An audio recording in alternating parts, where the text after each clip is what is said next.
Assalamu alaikum. It's 50 pages and we are at the 36th page.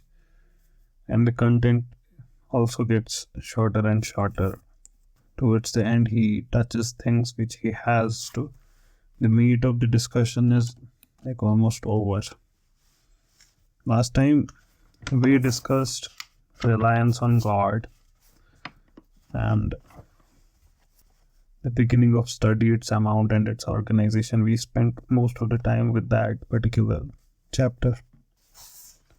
We're going to continue further. And we start with a very basic thing. The time for acquisition of knowledge. And in both the senses, the time of the day and what age. Imam Zarnuji starts with telling us that the time for learning extends from cradle to grave. It's a famous prophetic statement which has been taken over by people across cultures. That learning is from cradle to grave. Imam Abu Hanifa के एक student थे Hassan ibn Ziyad, who reached an age of 80 years, and he was a student of theology. And he studied theology for like 40 years. And never did it happen that he would have spent an entire night stretched out on a mattress that is sleeping. And then for next 40 years, he was giving legal opinions. That means literally from cradle to grave, he was like a scholar par eminence. The best period in life for study is like known to everyone, adolescence.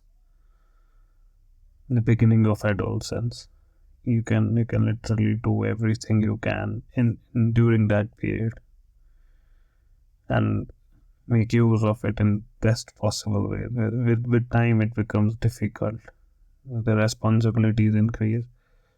Not just responsibilities, your own memory levels, your stamina, all of those things, they also start to come down.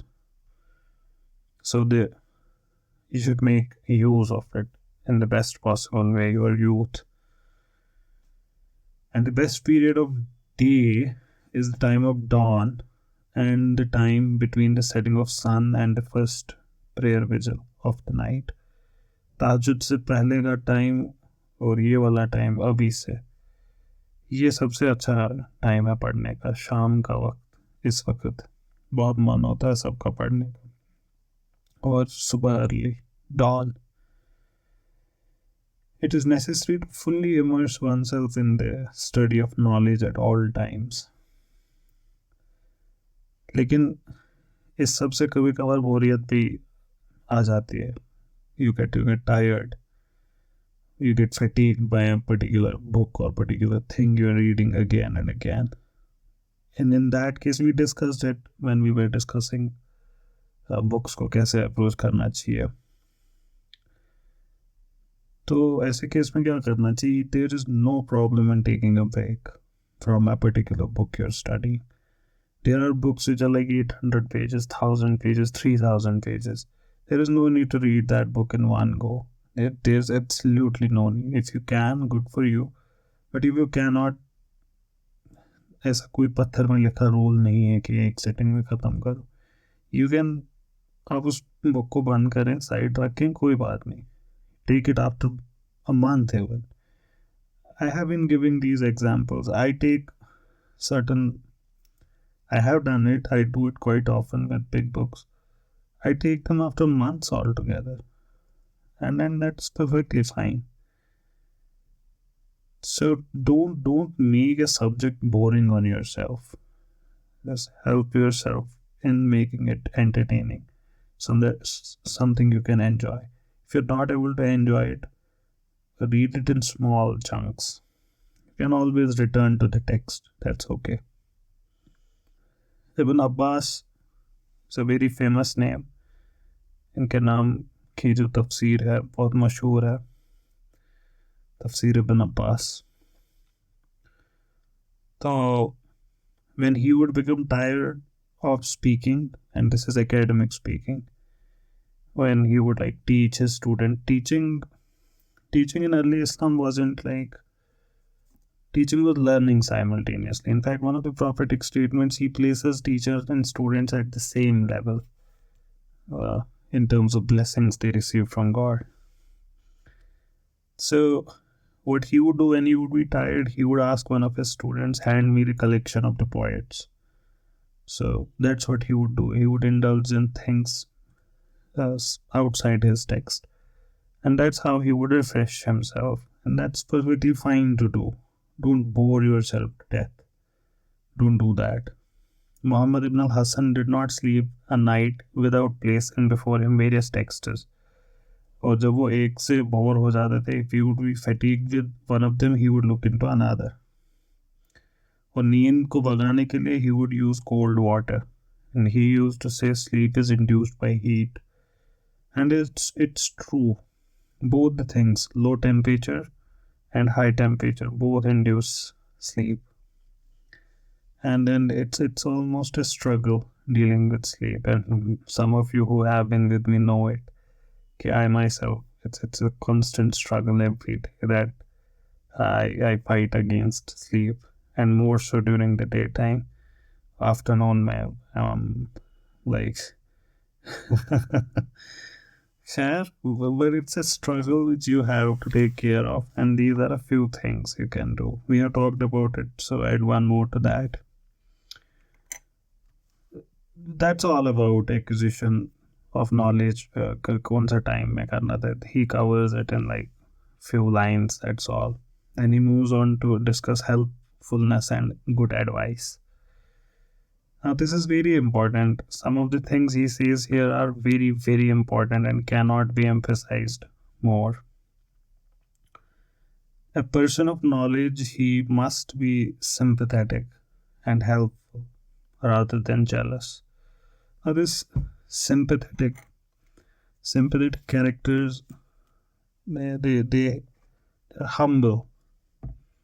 उनकी बातों में नरमी होती है, उनकी तबीयत में नरमी होती है, and a person of knowledge is like that. The Hindus would say namanti faleno viksha namanti kurino jana. They would say the people with gun, with good fruits, they do naman, they are always humble. So these people are sympathetic.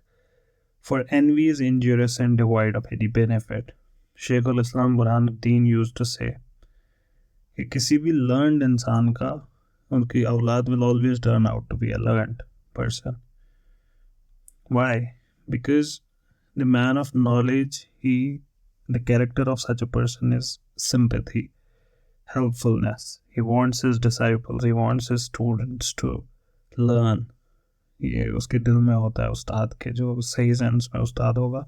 He wants the people who are listening to him that it should really enter their hearts, and he does it with utmost desire, passion, and for the sake of God. He really wants his disciples to become scholars, and through that Imam Burhanuddin would say their children would become blessed. Why? Because this is how they treat people. It is reported that Burhanuddin Abdul Aziz ibn Umar ibn Maza, वो अपने बेटों को पढ़ाने के लिए एक time रखते थे दिन में. This is very important, understand and take it home with you. वो अपने बच्चों को पढ़ाने के लिए एक टाइम उन्होंने फिक्स किया था. Whatever time you will get to know. तो अल सदर अल शाहिद हुसम अल दीन और अल सदर अल सईद ताजुद्दीन, ये दो औलादे थे उनके, उनको पढ़ाने का टाइम. बहुत बड़े स्कॉलर दोनों. तो कब करते थे उनको पढ़ाने का काम? जब वो सभी को पढ़ाकर ख़त्म फारिग हो जाते थे. तो उनकी औलादें, उनकी शिकायत थी, तो दे आस्क्ड, हम थके होते हैं जब आप आते हैं पढ़ने के लिए, we are worn out, and you too. तो उनके उस्ताद जो उनके वालिद भी थे, तो उन्होंने वापस कहा कि the foreigners जो बाहर के और लोग हैं and the sons of great people, वो मेरे पास आते हैं मुझसे इल्म हासिल करने के लिए from various regions of the earth.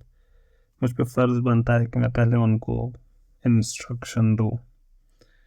Now this is very important for you, both in the sense of being students and being in families where people are teachers. How is it very important for you to understand? They all have to tolerate the most.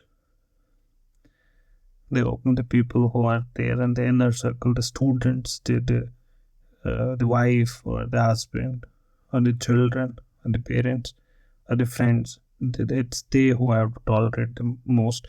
And this is not tolerance actually. This is adab.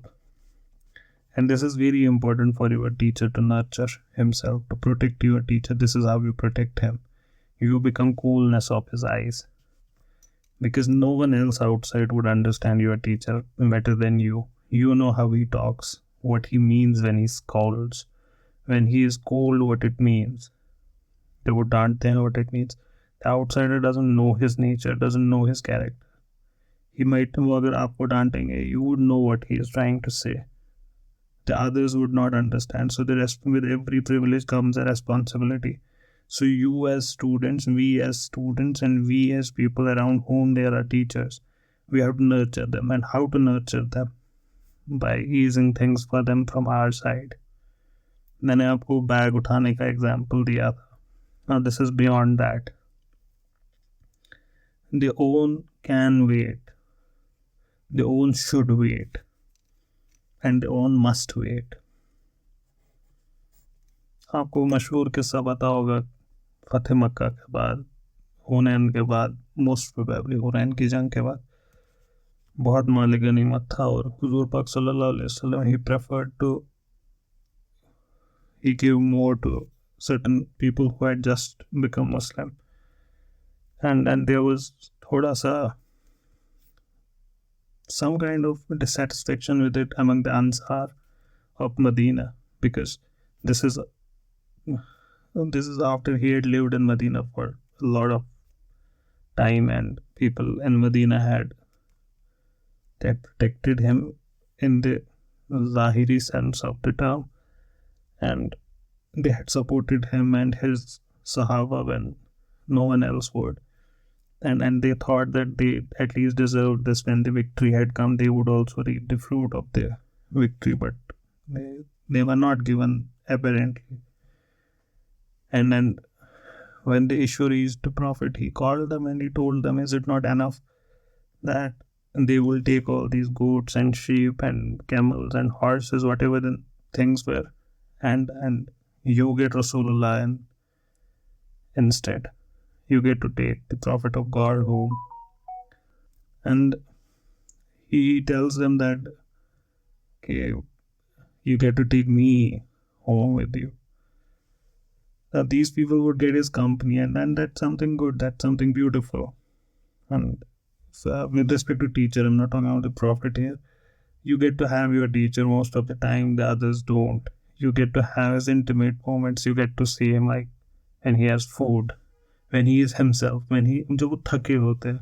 Not everyone knows that part of him. You get to know that, and that's why you have access to much more of him than anyone else if you're closer to your teacher.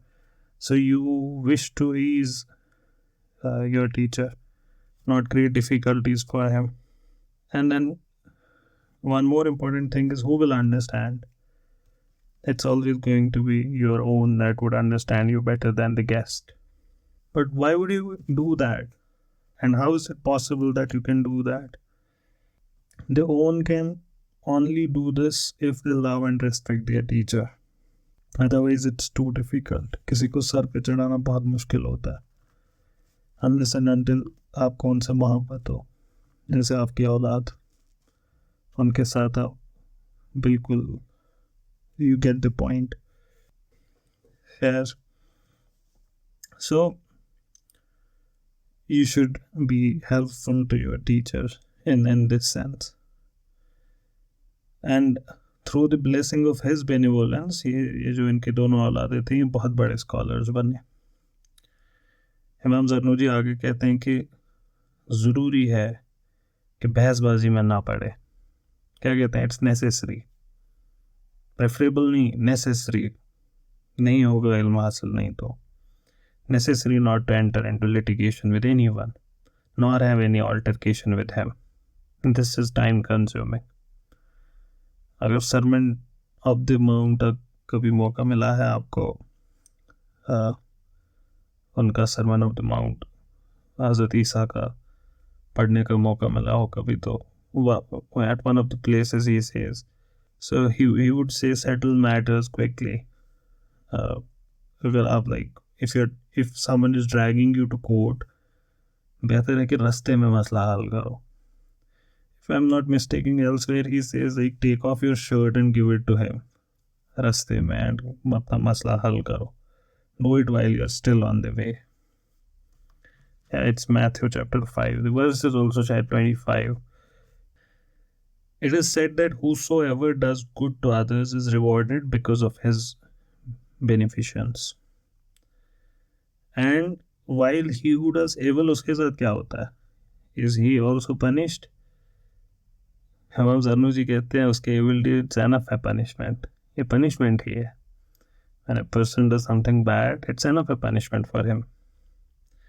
Imam Muhammad ibn Abu Bakr, known as Imam Khawahir-Zada al-Mufti, he told me, इमाम ज़रनुजी कहते हैं कि मुझसे उन्होंने कहा था कि master of sacred law Yusuf al Hamdani recited this verse to me. Do not punish a man for his misdeeds or his character. His character and deeds are sufficient punishment for him. इससे ज़्यादा क्या सज़ा मिलेगी उसको इस अज़ाब में जिसमें वो है, जिन गुनाहों में वो मुब्तला है, वो एनफ है उसके लिए वो सज़ा.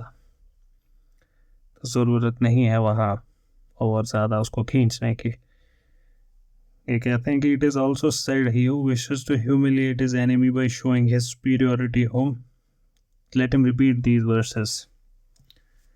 If you wish to see your enemy upon the ground and to slay him with grief and inflame him with worry, then strive for the noblest of gains and increase your knowledge more and more. Indeed, he who adds to his knowledge increases the sorrow of a man who envies him. इमाम ज़रनुजी इसके बाद कहते हैं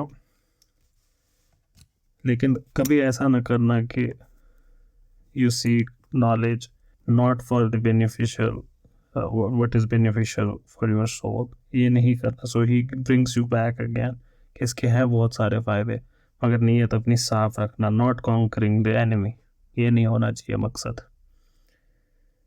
For if you concern yourself with things that benefit your soul, this guarantees conquest over your enemy.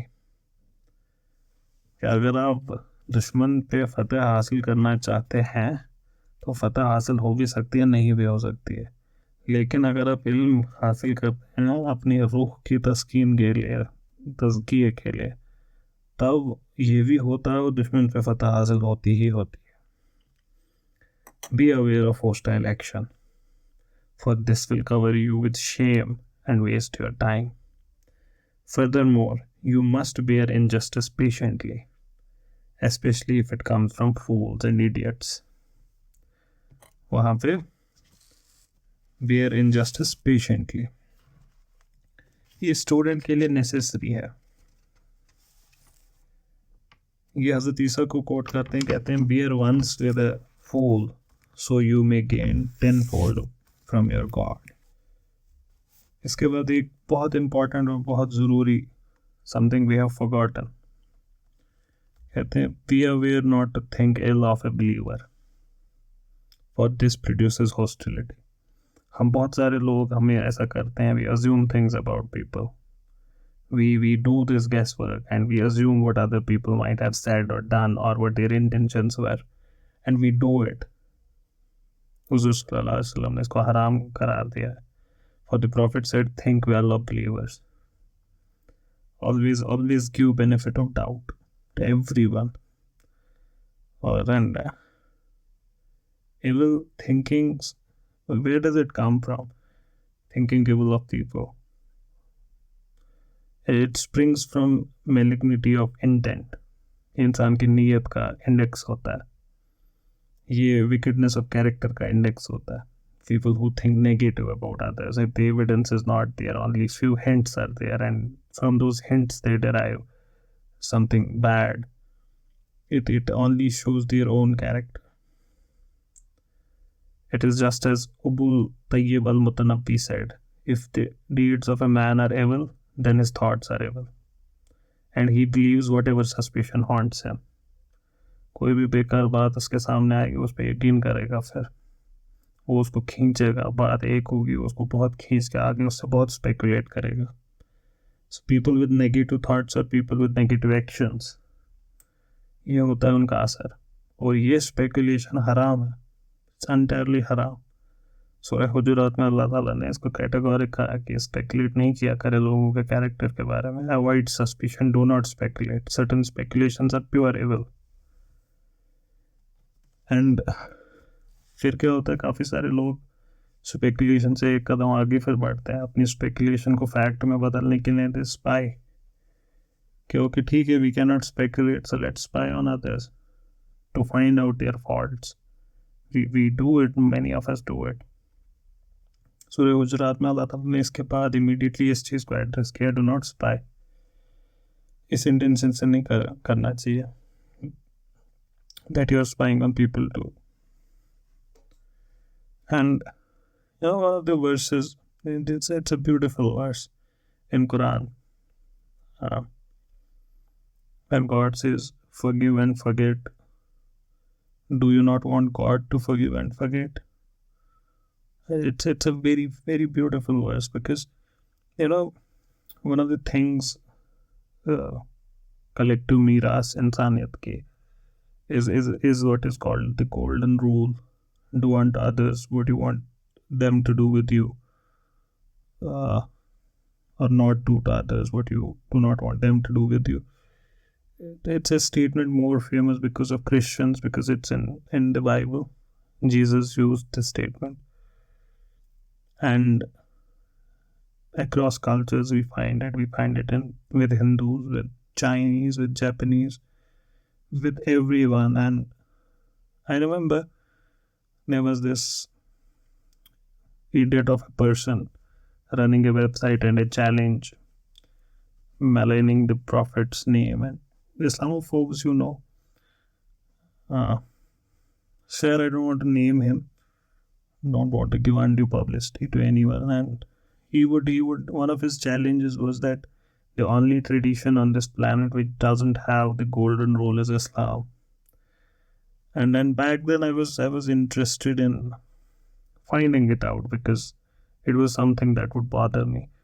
And I tried to find it out, and I could actually find one statement at one place where the Prophet told a woman, she asked an advice because she was leaving the place, and she said that she might not be able to meet the Prophet again. And she asked for some wisdom which she could keep on to, so that she is successful in the hereafter. And the Prophet said, do unto others what you want them to do with you. But I was not able to find it sanad. Cutting the long discussion short, I realized it very late in my life that here is the golden rule in Islam. Forgive and forget. Do you not want God to forgive and forget? It elevates the golden rule to a much higher level. That do unto others what you want God to do with you. And that's beautiful. That's beautiful on a million fronts, because elsewhere God tells that you are my khulafa, that you are my ambassadors on earth. So do unto others what you want me to do with you, because you're my representatives. So it's beautiful in that sense as well. But then do unto others what you want them to do with you. इससे बेहतर इसको articulate करने का तरीका यही है, do unto others what you want God to do with you. So why am I telling you this? Because God is Sattar. You want God to keep a cover on your wrongs, the bad things in your character. You want God to keep a cover on them.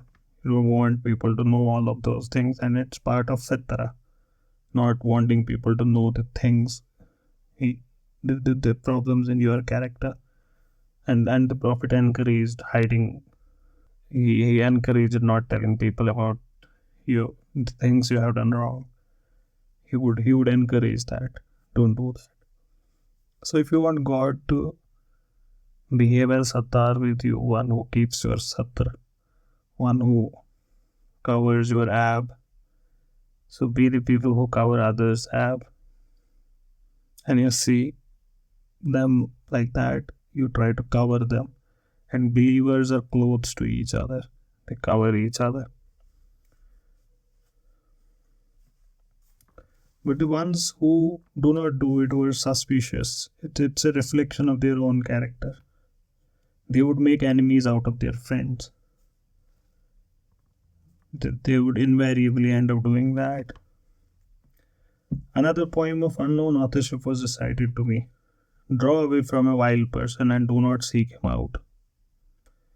But to he whom you have dispensed good, increase this. You may protect yourself against every guile of your enemy. But when the enemy plots, do not plot against him. When we lost our tradition,